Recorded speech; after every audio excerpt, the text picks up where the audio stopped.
Thanks, Linda, for setting up that context. And hope everybody's awake. We just had a tea break. Perfect. And we will ensure we keep you awake. So it's a fantastic topic, right? We talk about employee experience. And I think we started talking about employee experience in true sense, like now. And if you see what has changed is the whole change of business. Any business transformation we do, the employee experience is at the forefront. And let's hear from the panel now on their experiences based on few questions we have for them. And let's see what the insights are. So because we are talking about employee experience, and I think the first thing is building the stereotype, right? So we will break the stereotype here. We'll not go ladies first, we'll go with Anil. A very important thing, right? What's experience? It's about designing those moments. It's like personalizing those moments. So Anil, on designing moments that matter, right? Which moments across the employee journey have the biggest impact on engagement and retention, and how are you intentionally redesigning them today? Thank you, Pulvi. Thank you for the question, and thank you for realizing that I'm a diversity out here in the panelists.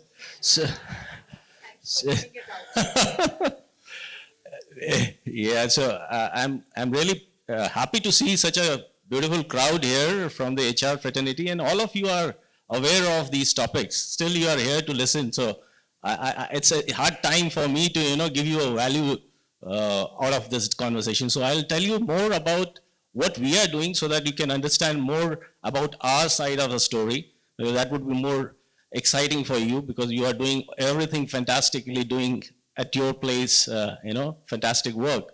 So what you just asked is employee experience, right? So what I have seen, we have done a lot of research, we have done a lot of feedback surveys of the people. When they join, they have a lot of sense of, fear of unknown, right? When you join in a new place, you're always, you're feeling insecure. What are you going to do? Who is going to be your boss? What is your role? So these are the 2-3 things which are top of our list, which was coming out. Why people leave? A lot of infant mortality happens within 3 months or 6 months, people say, and it's a fact. So why it happens and what we can do? There are 2 things. One we can do is, one is give them certainty. How do you give them certainty is by giving them the clarity, what are you going to do, right? So most of the time people don't even know why they have been hired. So that's the dilemma people face. And what happens, why it happens is because your manager also doesn't know what are you going to do with that chap, right? What kind of skills he is bringing and how are you going to fit it. So these are 3-4 things which we saw, and then we thought, what needs to be done is, first is have a proper induction of the person. Means you are coming from some different industry, different culture, and now getting into a new culture. So you should know where are you landing to. So you need to know everything in detail. That's giving you a certainty. Second thing is giving them a kind of status. Status means give them a value. Most of the time people will think that we are undervalued, and that's why we leave. Let's leave. These are very underlying principles which we saw when we were having an interaction with the people. So please value their the kind of competence and the skills they're bringing in. And how do you value that? It's not by coming on the stage and just saying that, okay, you're valued and all this stuff. That all happens through the interaction with your managers, right? So that's the second thing, which was very important. And while we know these things are very much required, underlying, how do we do it? So that's why we have a process called as, some of our ex-colleagues are there from Schneider, they know it. We call it SIM meeting, short interval management meetings. Means having an interaction with your manager within a week's time, so that you know which direction you are moving to. So these are the 2 things which took it in a way that it made our employee experience very valuable, and that helped our organization to flourish as well. So we have seen a lot of attrition going down. It's all single digit, lower single digit, or 5 to 6%. So I think it's working out. So that's what I wanted to talk about, right? That's fantastic. And this touches the crux of the thing wherein we look at initiatives of culture. We talk about valuing an employee, and trust me, this generation will never work without a social validation in place. And moreover, we also talk about, those connects. The more we talk about AI, I feel the more we realize that yes, AI is important, yet we cannot make everything out of human touch. So that has to be there. Excellent, Anil. Thank you so much. Latika, the question for you. Because I spoke about AI, I have to talk about technology, and we are a technology firm, so yeah, I can't skip that. How can digital tools and AI enable personalized, seamless employee experiences without making them feel transactional and impersonal? Okay, so I think this is like the most, popular topic about AI and technology, and I'm sure you've heard so much and such a great experience lot sitting here. So I'm not really going to go into the GAN mode, but maybe I'll just talk about some real life things which we have really implemented, which has helped to elevate the entire employee experience. So I work with a law firm. It's a very niche field, and I don't know how many of you have dealt with lawyers, but it's a different segment altogether. And when you have lawyers and to talk about technology, it's like talking chalk and cheese. But I think we have really tried to stay ahead of the market. I really feel very proud to say that we are the pioneers in kind of adopting to the technology. And I think that's really helped. We have like a full-fledged team of digital and innovation, which is constantly kind of coming up with what are the tools which we can do to make the life of the lawyers easy. So I think the whole thing about will AI eat my job? I don't think so. AI will eat the tasks, but it will not eat the job, because it will make your job more relevant. It's about removing the the mundane, the form filling, the data, etc. But where you have to apply your mind and analyze the data and advise, that is where it comes in. So I think from a experience and value add to the lawyers, I think we've really focused a lot on how do we adapt AI in the day-to-day functioning. We have built our own AI, which is called Kai, in-house, where the lawyers are used, because we deal with a lot of confidential documents. We cannot use the public platforms. So we built our own in-house technology where, and it's a great acceptance from the lawyers, because a lot of mundane things, which is your non-value add or your administrative work, is getting taken care of by that. So I think one is that in terms of easing up their jobs and freeing up their time where they can actually do the lawyering, right? Instead of focusing on the administrative work. That is one. Second is, I think we have something called as continuous learning experience, where our L&D team completely focusing, because learning is never ending. And thanks to ChatGPT and Google, I think L&D is dead. But we have tried to create micro learning, and I think we've moved away from one size fits for all. It can't. I think I'll have a different learning pace, Pallavi will have a different learning pace, you'll have a different learning space.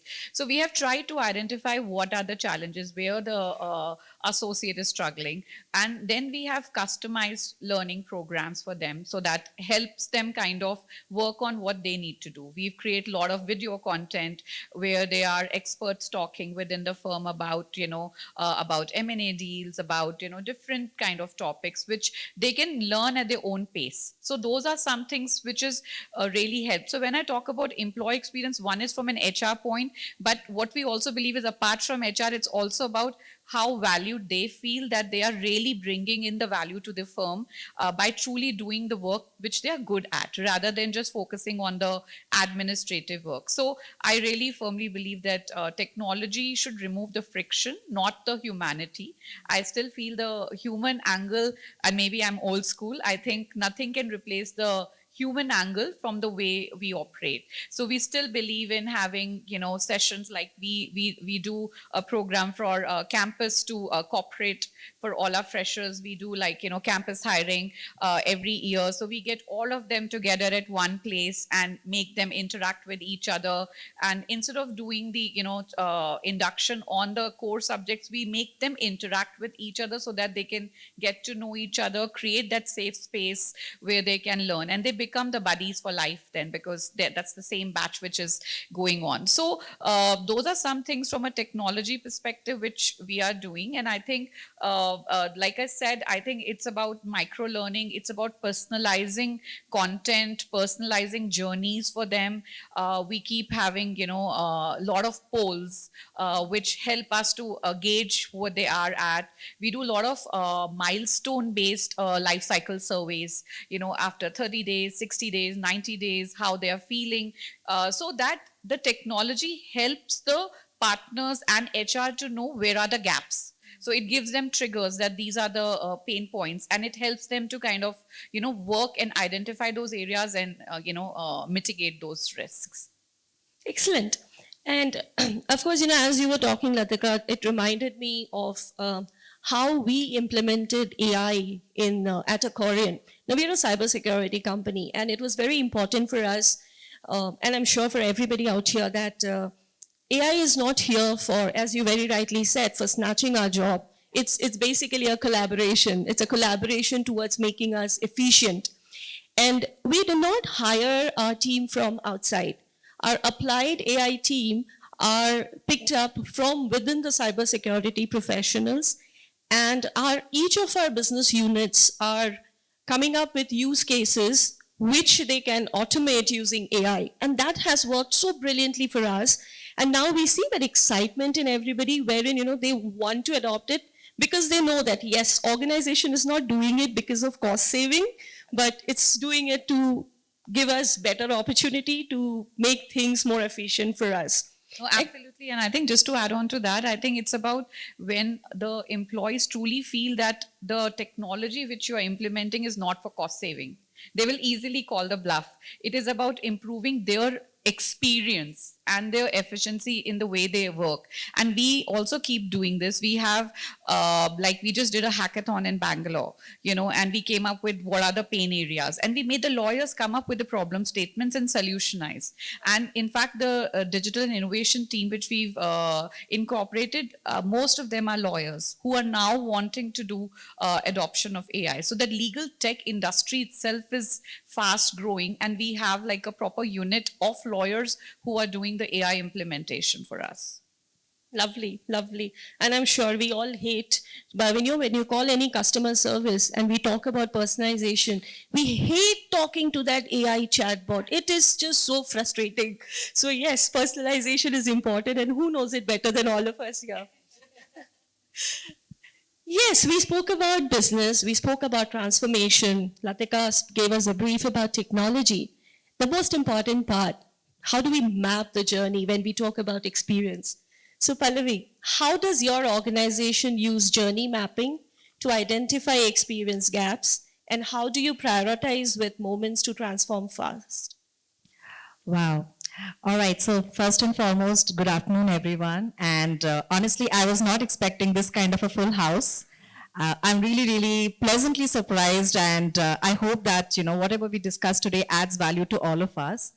Speaking after, my, distinguished and esteemed co-panelists who have spoken so deeply about each of the topics, I think it's a little difficult for me to, kind of marry it all together and give a common answer. So I'll try to keep it very contextual to what we do at Puravankara. At Puravankara, we don't look at journey mapping for an employee, just with one angle. Just like, both my co-panelists talked about how do we take care of technology, how do we also ensure that the employee experience does not get lost. So what we do it is not a one-time diagnostic exercise. We look at doing it at various checkpoints, at various, areas where we can kind of map it across. So there are three major checkpoints that we look at. Number one is, the employee voice, of course. So Anil spoke about how it is critical for an employee when they join to have an understanding about what they do. Despite X number of years, I think as organizations, that's one of the major challenges we still face, where we are not able to triangulate and exactly pinpoint what an employee is supposed to do. What is the person's KRA, right? So it's important to take feedback, but also what we along with that, we also do is within the first 10 days of an employee joining in, we try to ensure that the employee's KRAs, the employee's expectations in terms of what has been discussed, what is now aligned is discussed with them. Apart from that, there are other, micro checks, pulse surveys, and they keep on doing frequently. So it's not like a once a year kind of a survey. It's not once in 6 months or once in a quarter kind of a survey, but it's in regular and, it's a very continuous kind of a process. So that's one. The second thing that we look at is the operational efficiency. One part of it is how do I feel about the organization? The second part is how fast can I contribute, right? How fast do I start contributing as a full-fledged team member? And this is a very, very simple dynamic to measure simply because, in terms of business metrics, we can ascertain how critical it is and how fast the employee can come up the curve. The third thing that we look at is employee walkthrough, the entire experience walkthroughs. Now, this is a little tricky. What we do is basically we have people shadow, especially new joiners or new employees or critical business roles. We shadow, we understand what are the critical challenges they are facing. And, so it's a twofold thing. One is, of course, the employee experience, and especially if there are difficult conversations or if there are difficult interactions or difficult stakeholder management. What is the emotional bandwidth of the employee? Are they able to handle it? Plus the operational efficiency. So I think it cannot be just this or that. So it has to be a very, very structured approach, and that's what we are trying to co-regulate. In fact, one of the projects that we recently did with Puravankara, where we were able to manage the sales team within the first 60 days, how is the experience going to be? And because we were able to manage the experience as well as the expectation setting from the get-go, we were able to have the person, or the people or the batch kind of contribute faster. So I think it's a combination of both. And I think you have hit the nail there, wherein the thing faster. I think if you see today's workforce, everybody wants to do things fast. They have to see where is my work impacting. Like back in days, I feel when we started our career, it was like, fine, my manager gave me 5 things, just do it, go home. I don't think so we have ever thought about what's the business impact. And that's where it brings the real difference. I just want to add on to that. You're absolutely right. I think the way the business is progressing, the way the pace at which the business is progressing, and every time we keep on redefining the word productivity. We keep on redefining what does efficiency mean. And I think, we being in HR, especially in an age which is so dynamic, so diverse, and so challenging in its own way, where AI is coming over, where different generations are also working together. I think as HR, we are the custodians of where the human experience does not get lost. So, yeah. Absolutely. Anil, coming to you, and Schneider, huge organization, right? And I'm sure for operational perspective, you need processes. You cannot come out of your processes. But from process to experience, how do you think organizations are shifting from process-driven HR programs to truly experience-led employee journeys? And to support this, what mindset changes are required for this transition? All right, Piali. So what you said is shifting. I would not say it's shifting. I would say it's more of it's a part of our culture, right? So let me give you a clarity. What is culture means? Culture is not something written on the board, but it's more on what you are defining as the values. What are you going to cherish as values, and then how your processes are ingrained in that. I'll give you some examples, and then what are the behaviors, what are the rituals which you are following? These are the 3 things which make your employee experience, So as I said, there are certain values. We have impact values. Impact means everybody has inclusive, teamwork, learning, blah, blah, blah. So now how does it happen, right? You have to have those processes, right, which are ingrained in that. For example, we have PMS process, right? So our PMS process is not only that, okay, MBO objectives and stuff like that. It's more of how teamwork is ingrained in that. So what we have done is, it's not only that you have achieved certain KRAs and you're top of the world. It's not like that. You need to have another pillar. What's that? It's how much you are contributing towards the success of others. Very difficult to measure as well. But it has been ingrained in the process, right? Now, this process, how you are going to demonstrate as a behavior, that becomes your culture, right? So it's not that you have achieved your KRAs in silos, you are achieving the productivity, but the production is going down. How does it matter, right? Finally, you are losing it. Sachin Tendulkar is making 100, but India is losing, right? So how does it matter? So you have to win as a group. So that's how we have ingrained certain things. Now coming to the other things, when we say that, okay, diversity, inclusion, and empowerment and stuff like that, how does it happen? It's not by speaking, right? So what we have done is we have made the span average of 10. Span and layers, everybody knows, right? So span of 10, when you have more than 10, 15 people, you are definitely going to make them empowered, isn't it? Because you don't have the one-on-one relationship. It's more of the person has to do his or her work without any directions. So you become empowered, and that's how you get your value. I said in the first sentence, you're not undervalued, right? So that's how we make the processes, and we see how the rituals are being, seen, and the employee experiences that. One is this example. Another is, if you don't like your boss, we have open talent market inside. It means just like Naukri.com. Inside you apply somewhere in North America or South America or India or Europe, you can easily apply. Even second day, if you don't like your boss. So it's the pressure on the boss, right? You have to take care of, that's how you are empowered. Then there is another example, like multiple examples would be there, like upward feedback. It's not only that appraisals are happening, but you have as a boss a lot of blind spots, right? You think that you're coming with so much of experience and so much of success stories, it means you are you're right everywhere. It's not like that. So you get a lot of upward feedback, and then we realize, where I am and what's my self-perception, and where the people are looking at me. So these are all small examples which we are doing. Now, we need to have, as an experience, you said, right, trust. To get a mobile or a laptop, you need 10 approvals. Why it is required? When you don't trust your employee, is he going to run away with the laptop? So we have those processes. Okay, there is no approvals required. For leave, there is no approval required, right? Leave is yours. Please take it whenever you want. If you need a leave, you don't have to take an approval of boss, right?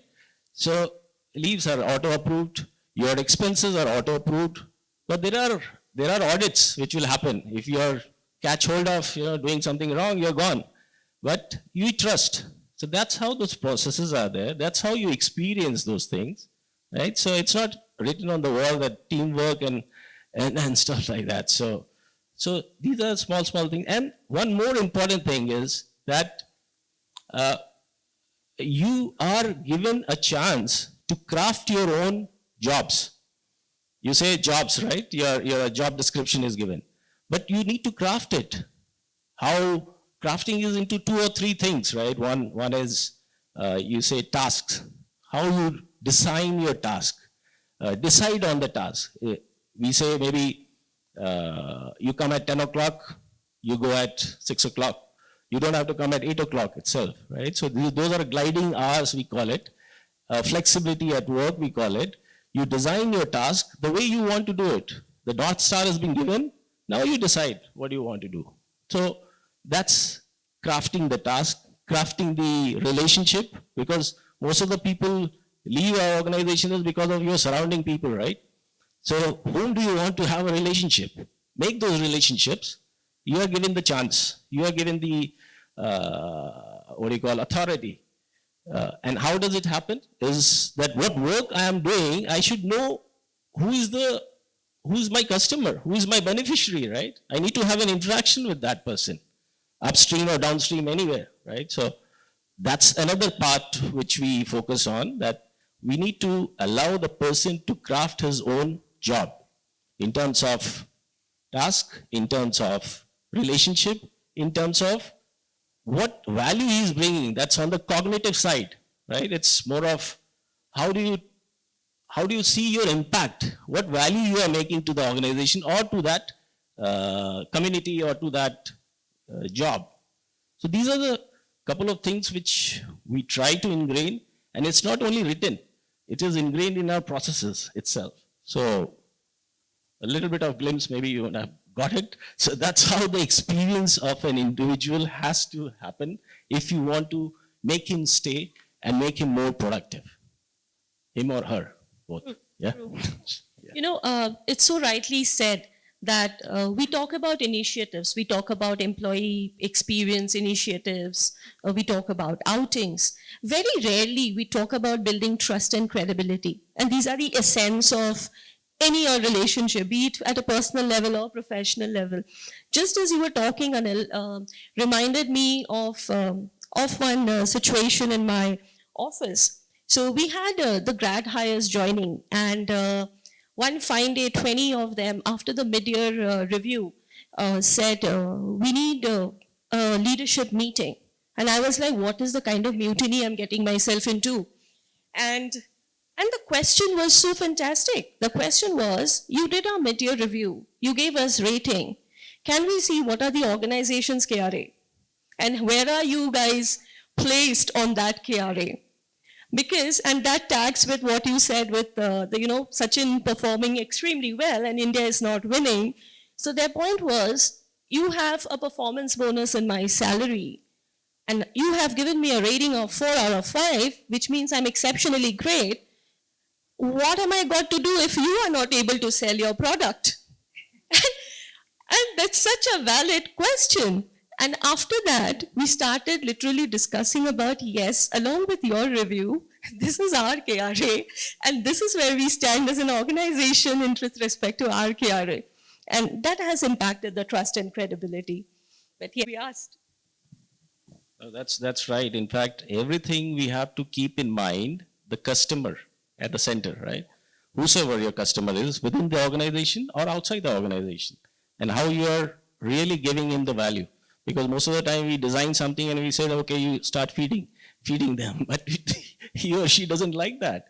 So you need to see from that perspective, you're right, sir. I just want to add on to this. In fact, Piali and I were just having this little chat sitting there, and we were just talking about how this generation, the new generations which are coming into the workforce, are actually transforming the way, ways of working. I still remember when I started working, and I can probably say the same about all my co-panelists, that when we started working, probably those were the kind of questions we never even thought we could ask, right? But in an age of AI where everything is so transparent, where everything is on the net, right? I would wait for my manager, ki acha mujhe kya karna hai. I did not have any idea. Today, my team doesn't have to wait. They just put it on ChatGPT or cloud and they say, Pallavi, this option 1, option 2, option 3. Tell us what needs to be done. So where do I add value, right? I think that's the question leadership or HR needs to now define. We need to upskill. Latika, your thoughts on balancing scale and personalization, right? Yeah. How do you create differentiated, human-centered experiences at scale for a diverse workforce with varied needs and expectations? And considering you work with lawyers, yeah, like I'm sure not an easy bunch of folks to work with. So yes, how do you balance that? Yeah, like I always say, managing one partner is equivalent to managing 10 managing partners of any company. But yeah, I mean, lawyers have a mind of their own. But yeah, I think, see, I think that's what I said before also. I think it's about you can't be in a place where you say one size fits all. I think, and I think what has really helped us is also not really driving decisions which are policy driven. We are focusing more on group based decisions or persona based decisions. And that's what I was just telling Piali when we met in the morning, that I was reading an article from Forbes, and this was a new term for me. I don't know how many of you heard about it, called micro shifts.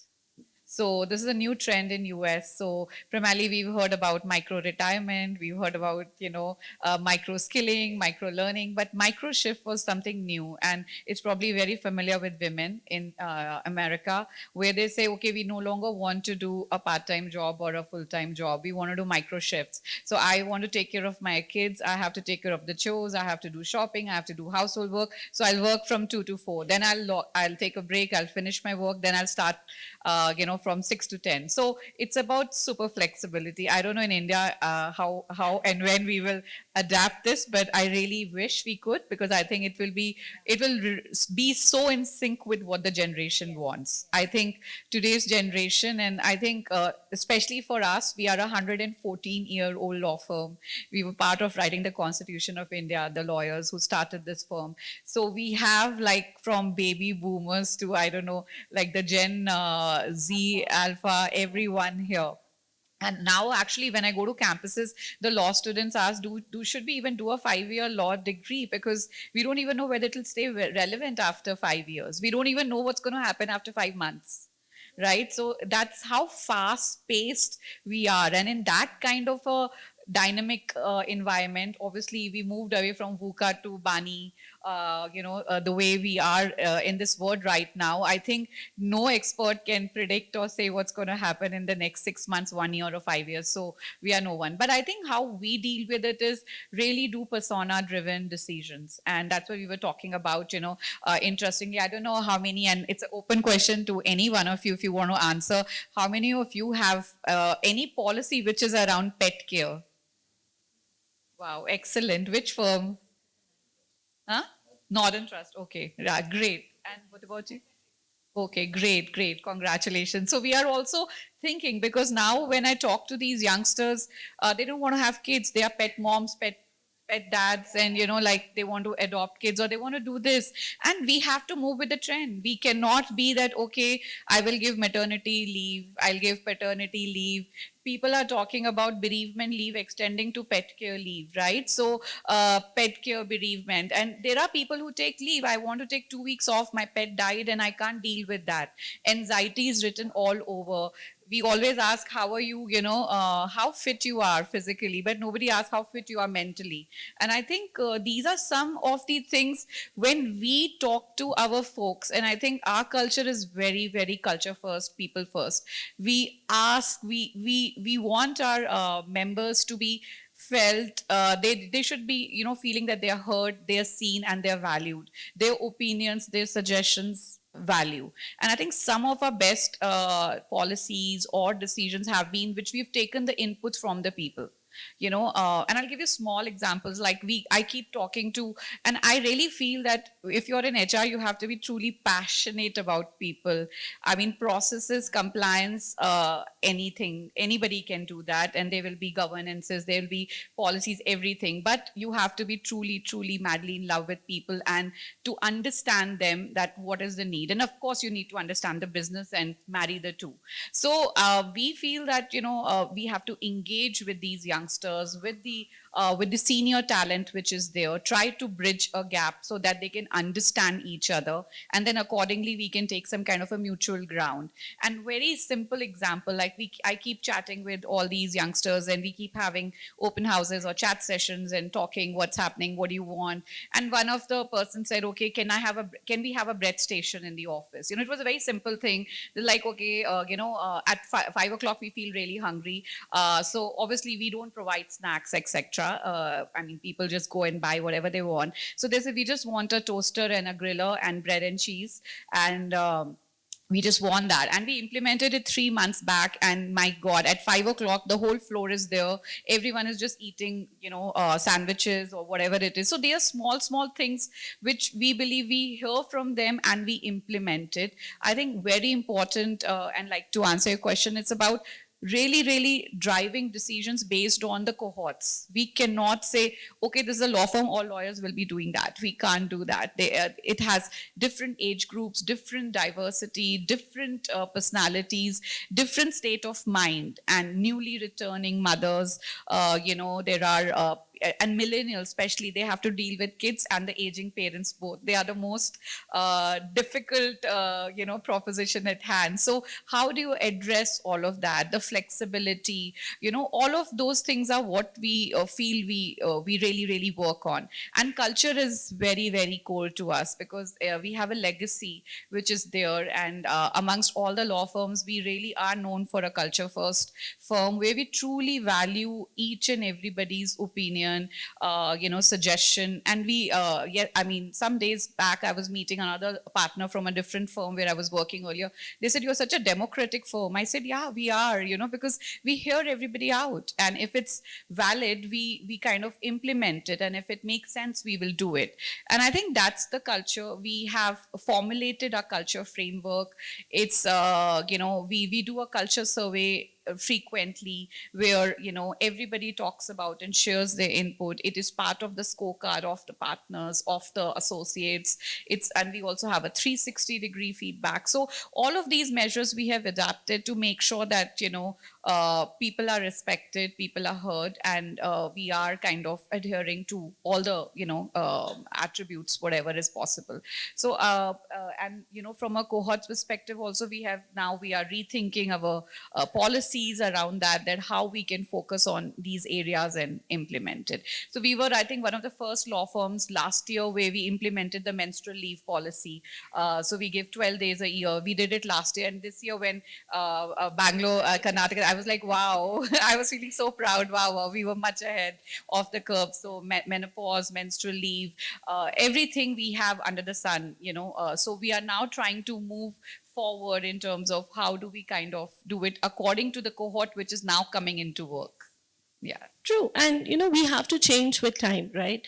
I remember one more example, and a very common thought. You go meet a client and you're expected to be in your business formals and be nice and well-dressed and all of that. So we had one of our, again, young salesperson asking, somebody who is extremely good in numbers, very good in generating revenue, not a great communicator. So he comes and tells in Hindi. I think at least half of you understand, or you understand at least a little bit of Hindi. He says, why should I wear a formal? And, we are trying to explain him, like, it's good, it makes you feel good, confident and all. And he says, मुझे ऐसे ही confidence लगता है. Client मेरा dress देख के थोड़ी ना खरीद लेगा सामान. So, and that is the difference. And do we have a valid answer for that? We don't. Like, why are we asking them to come in formals? How does it matter? But yes, these are very valid questions. And yes, I agree with the millennials thing. Ask me about it. I'm dealing with a retired defense father at home and one alpha at home. Yeah, I agree. It's crazy. The last question, and then we'll open it up to all of you to share your questions as well as share your insights. Pallavi, what EX metrics have proven most meaningful beyond traditional engagement surveys? And how do you connect these insights to business outcomes, especially when we say that behind every change in the organization, the people experience has to be on the top and everything has to just tie along with that. What's your thoughts on this? I think that's a very good question, and especially after coming with such a rich discussion about, what are the challenges that modern day HR faces. I think it's going to be a little difficult to again kind of articulate. I'll try to keep it simple and brief in interest of time. I think both my co-panelists have already talked about it. The essence today is no longer about this is how it was done. The essence is now about can I move forward? At Puravankara, we have completed 50 years of being in business. This is our 50th year. And, one of the things which our founders always strongly believe in is what brought us here will not take us to the next level. And while we have been able to complete 50 years, but if I assume that just the brand name of Puravankara will take us for the next 5 years or 10 years without really rethinking about it, then probably we are wrong, right? So I think as organizations, as leaders, as HR professionals, one of the most critical things for us is to keep on reimagining. Now, I'm coming to your question in terms of employee experience surveys. Now, what is an employee experience survey done for? It's basically done to understand whether the employees are happy or unhappy, right? And which is a sentiment, right? Now I can ask, are you happy? Now happiness. Now if somebody asks me, Pallavi, how are you doing? I really fail to answer. How do I answer this question? How are you doing? Good. That's the typical answer. Now I may be doing good in one part of my life. I may not be doing good in another part of my life. And that's absolutely okay place to be in. So surveys typically talk about the sentiments. They do not actually triangulate what are the critical business reasons. Now, an employee might feel pressurized, an employee might feel very, very exhausted because the manager has been pressurizing them. And it could be because of lack of communication. It could be because of lack of context setting. It could be lack of, a vision or an accountability built within the team. So, instead of just going with the survey dynamics, we also try to break it down and understand what are the underlying reasons behind it. Now, a few critical parts that we look at, and I'll be referring to my notes so that I don't miss out, is number one, of course, the time to productivity. And I think that's a very, very critical part to understand. How long does it take for a new hire to get productive? Does it take them 1 week? Does it take them 10 days? And of course, it depends upon role to role. But on an average, how much time would a person take? And what are the resources that we are able to give them? So instead of the new employee feeling frustrated or exhausted because no one listens to me, I'm now trying to triangulate and try to figure out, pinpoint what is not available to him or her, which is what is not making them successful. That's number one. The second thing we look at is manager enablement scores, and these are not self-feedback. Now, if you ask any manager, including me, to give feedback about myself, I'll always say, hey, you know what, I'm the best manager in the world. I'm the best thing that ever happened since sliced bread, right? Taking from Latika's cue about the bread station. We don't have a bread station, but yeah, I am the best thing. So instead of talking about manager enablement scores, which are, self-diagnosed or a leadership diagnosed score, we are now talking about breaking it down and taking a 180-degree feedback. Now, Pallavi, as a HR leader, is maybe accepted by her team, or her team doesn't want to speak about her. But can I take Pallavi's feedback from not only her counterpart, but also the reportees of the counterpart? And that's where I understand what is Pallavi's working style. Right? So for critical roles, for critical business roles, this is something that we quickly do. The third thing is our internal mobility as well as career progression heat maps. How are people moving from one project to the second project? Or are we having enough people moving from one team to another team? Now, of course, there are certain niche roles where I cannot be looking at that, where I have to look at an external person. But real estate as a business is a very, very simple business. It's not rocket science. So somebody who is doing CRM, can they move from CRM to maybe a CSD kind of a role, which is a customer service delivery kind of a role? And am I allowing enough movement inside? Because at some point of time, let's also be honest, organizations also run on, a tight deadline, a tight kind of a budget. So I do not want to keep on only looking at lateral hires. And if I'm only hiring lateral hires, my lateral hire percentage is very, very high, then I'm not doing something good as a HR leader. That's the third thing that I look at. The fourth thing that I look at is a little controversial, but I'll be honest, the toxicity indicator. Right? As an organization, we are very conscious about the fact that, toxic cultures are there. Toxic managers are there. And I will not say an entire organization culture can be toxic. Most people, when they say that the culture is toxic, they are speaking specifically about their manager, They're speaking specifically about their surrounding team members, right? Now, I may be in the same organization in a different team with a different manager, with a different colleague set, and I may feel extremely excited. But I can be in, so I'm basically now looking at the people where the attrition is very, very high. And I'm now trying to pinpoint as to what are the reasons why this attrition is very high. Now, some of the attrition could be because, people have grown up and they want to move out and, we are not able to accommodate the growth anymore at a given point of time. But if the movement is very frequent, then that's a question mark. And that's where we dive in. The next thing is the, experience friction, the bottlenecks. Now, where does a middle management or a junior employee or any employee for that matter, where do they face bottlenecks? Let's be honest. I think it's always working with other people, right? It's always during the collaboration efforts.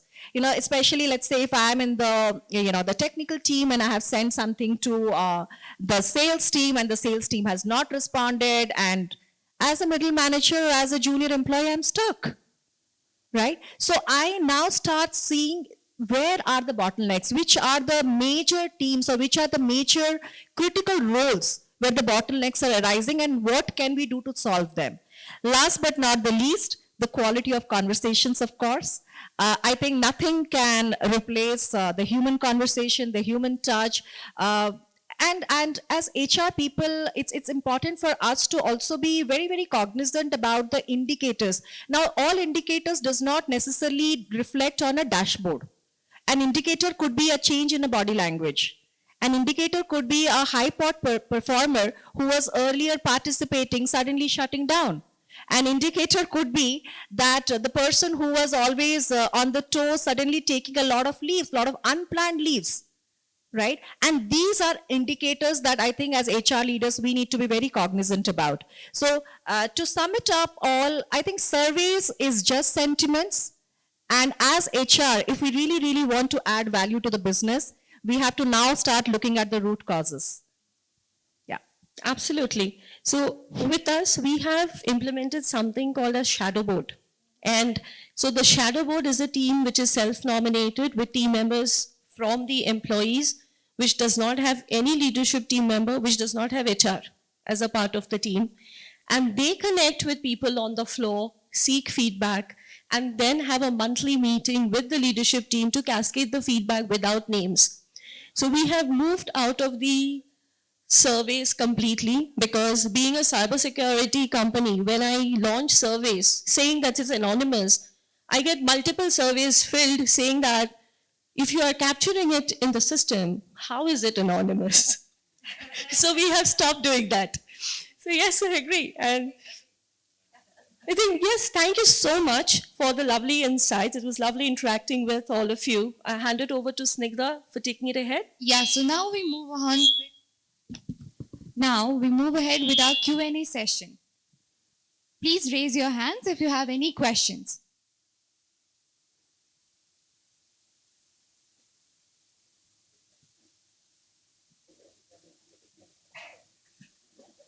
And see, hi, very insightful discussion. Thank you so much for those interesting topics that we spoke. My question to Pallavi, you spoke about a very, very sensitive topic, toxicity inside the organization, and you spoke about an indicator for that.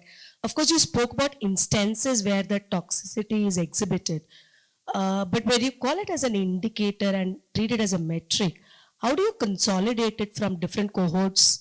I'm sure there are no tools as of today that captures this, and nobody is going to formally put it on track. And as HR, we cannot be part of every function, every cohort to gather that. So how do you collate that across the organization? Because I think it is also correlated to what Vikas mentioned in the, Vara mentioned in the morning, where you say the culture is what is you silently tolerate. Right? What you don't really call out, but you tolerate. And I think these two are interrelated, where people silently tolerate toxicity and they move out. They don't really try to fight it back, and they just move out, and it becomes an attrition. So how do you really collate it as an HR? Of course, offline we do, but is there a formal way you've experienced to do that? Thank you for the question, and I think that's a very critical question. And you're absolutely right. There are no formal tools as of today that I'm aware about that can be done. Now, how we typically do is it's done in a very informal manner. I spoke about it because it's an important topic to be discussed. But I think the indicators are always there. If there's enough attrition in the team, the productivity suddenly dips. And especially if the hypods or the CTB roles in this particular team are not proactive, and they are not participating, they're not exhibiting the same level of productivity, I think that those are the indicators. Now, what typically I do after that is I have a discussion with the team offhand, right? What can we possibly do? And it's done in a very casual manner. It's not done as an official organizational mandated pulse survey or something. It's done in a very casual, offhanded manner, just to kind of get a feel about what is happening inside the team. And you're absolutely right. Culture is something that we tolerate. And a lot of these kind of conversations, a lot of these kind of indicators are where, the grapevine comes into picture. Now, whether we accept it or not, grapevine is the reality. Right. So I think it's important for us to also keep our eyes and ears open, not for anything, but just to understand where the organization is dipping. And I think that's an important tool which needs to be developed. Maybe I'll add to that. You said everything can be measured. We are all HR folks here, and most of the time we undermine our value. Let's come out of that, because everything can be measured. Right? You just ask me anything, I'll give you the way of measuring it. The easiest way is taking feedback. You have these Gallup surveys, everybody has, we call it one voice, everybody has something or the other name, right? So when you see there is some pockets where the scores are going down, it's an indicator where you see that drivers are going down. Now, coming to the toxic word, I really don't believe in that. It's more of misalignment. Nobody comes and jumps out of the bed and come to the office by saying that today to aaj to main 2 aadmi ka to karne wala hu. Nahi na? So it's basically everybody comes here to have that good experience, improve things. It's called X and Y theory, you must have heard of. So everybody is good. Only thing is it's misalignment, right? And we keep on talking about, let's motivate this guy, motivate that guy, It's not, you have to align with the kind of personality, the persona that person is. As ma'am was telling, there are two different personas, right? For different personas, you have to cater differently, isn't it? There are certain people who are very protective. That's their motivation. Okay, I want to be risk averse. That's my motivation. Some people are very risk friendly. That's their motivation. If you ask to the risk-friendly guy, you be very conservative, you put money in FD and he wants to get into cryptocurrency, it doesn't work, right? So you have to align that. That's the toxicity which we are talking about. And we have to have a hand-holding. So that's why I will tell all HR folks, please realize our own importance, because business debacles, they degrow because of people. And that misalignment, we started with the culture, right? That culture creates success or debacle. And that's the responsibility of not only HR, but HR is somehow a custodian, let's say. He has been given some job, but it has to be a shared responsibility. And every success, wherever you see, the success will happen only and only because of how people experience, how they are being valued, because they are going to put value on the table, nobody else, right? I'll just add on one point to this. I think we live in an age of information. Information is plentifully available. But what people, and I just add on to what Anil has been speaking, I think what HR needs to do is help employees also clear out what is communication and what is noise. I think a lot of thing could be just because, X person said this, my manager said this, and suddenly in my mind, I have kind of formed an opinion, which may or may not be true, right? So I think as HR, it's important for us to be able to kind of filter out what is noise, what is communication, and ensure that the alignment is always there. Yeah. One last question. Snigdha, just to add one small thing, what we do is we all do psychometric test, right? We bring up the crux of everybody's personality and capture it, right? Now, we have two initiatives which we do at Aquarian. We have Know Your People, the KYPs, which are at a manager level and which are at a people level, the HR level. Now, at the manager level, we consolidate those feedback and we tag it with the personality assessment of each of those employees. Now, if I have an introvert who is experienced and shadow boards, right? I've seen in some of the organizations also they have something called Voice of Youth or the employee representatives. So what should be the composition of shadow board so that it doesn't appear to people as a management representative to people, rather it becomes people's representative to management. So what should be the constitution and how should we make sure that it really adds value to the organization? Thank you. a few things we do. Not sure if that is the right way to do, but this is what we do. We rotate the shadow board on a half-yearly basis. It is self-nomination. None of us nominate.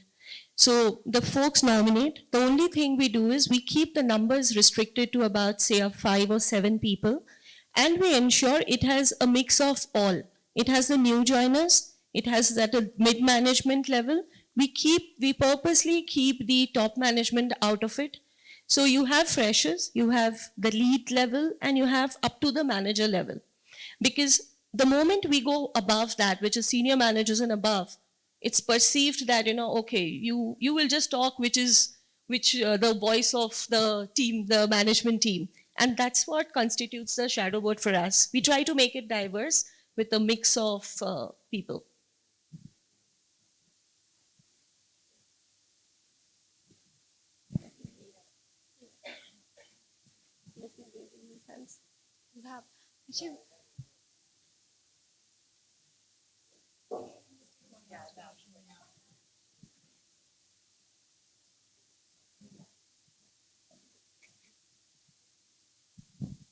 Yeah, thanks for the discussion. I just had one question. Okay, we are talking about a human-centered approach in creating the employee experience.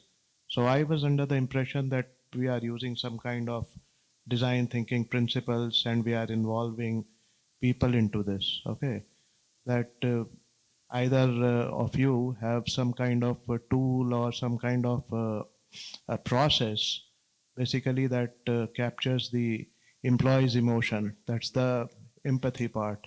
And then you basically go towards the ideation part, you prototype it, and then you launch it in a bigger way in the organization. Okay, but I could not hear anything on those aspects. So with your vast experience, I would like to understand that have you done anything like this in your organization? Because we are struggling with it. Okay, we are looking to go that way, and we would like to learn from your experience. Thank you. All right, I'll give you a glimpse of what we are doing. We have something called as emo meter, right? It's an emotional meter. Every day, a person comes through his door. When he punches in, even for the workman, he has to put those 3 smileys. Very good smiley, average and bad day kind of a thing. And then we collate the data, how it is happening, or maybe 1 or 2 things would be dropped down there. What is the reason? So we get those feedbacks, and based on that, we make our action plans and we come back to them. It's not only just capturing those emotions. We have to give them a feedback that this is what we are going to do, this is doable, this is not doable. That's kind of a thing which we have ventured just a year back, and we are seeing the good results. Now we have opened it also for the blue collars, and not only blue collars, also the contractors, because we don't see when we say DEI, we don't believe in those differentiation, because a real value add is being done by the person who is doing on the assembly shop, right? Those work. So we are doing those kind of a thing. It's a huge task for us. We are not so successful, but we are doing that way. The other one is we said Gallup survey and all, right? So again, when you do yearly surveys, when you get the feedback of the people, you have to have an action plan. You come back to them, have a discussion with them. What do you really want? And when you are having discussion, it's not just for the sake of discussion. It's more of, when you say listening, right? It's not only looking into the eyes and listening and nodding and saying, yes, I understand. It's more of understanding those views, and they should believe that those views are considered while you are making a decision. It's a big thing, right? So there we involve people for their inputs, and that's how we design things which value to them. As I said, keep the customer at the center, because they are the customers, internal customers, our employees, right? So normally what we do is we make certain things and we give them, okay, take it or leave it. That doesn't work. So things are moving towards that direction, slowly and steadily. And as you said, AI, it's a big word. AI is also, it's only going to support you as a co-pilot, as a co-support. For example, you will ask me how many leaves I have. Okay, ask AI, that's it.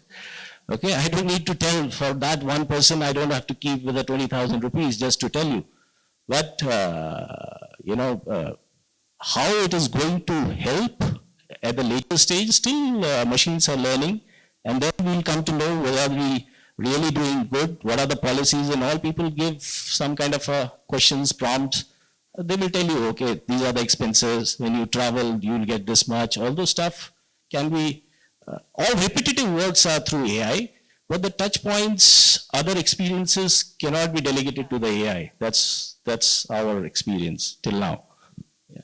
And just to add on to that, I think there are two things. One is that I've seen in a lot of organizations, I talk to a lot of colleagues, a lot of times people also do all of these things as a checklist activities. Are you genuinely concerned that you want to hear the people out, right? And if you are genuinely interested as a firm, as an organization, and you value your employee feedback, then you can easily do it and you'll figure out the ways, right? Like we don't do annual surveys at all because we feel that an annual appraisal or annual survey will not help because the problem would have escalated by then.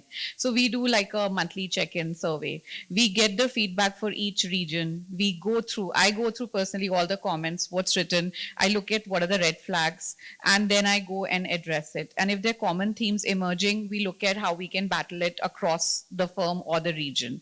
So I think you can do, whatever you want. You can do dipstick surveys, you can form a tool who can do all of this, but nothing can happen without human intervention. And you will have to, if you're in an HR role, you will have to stay connected with on ground.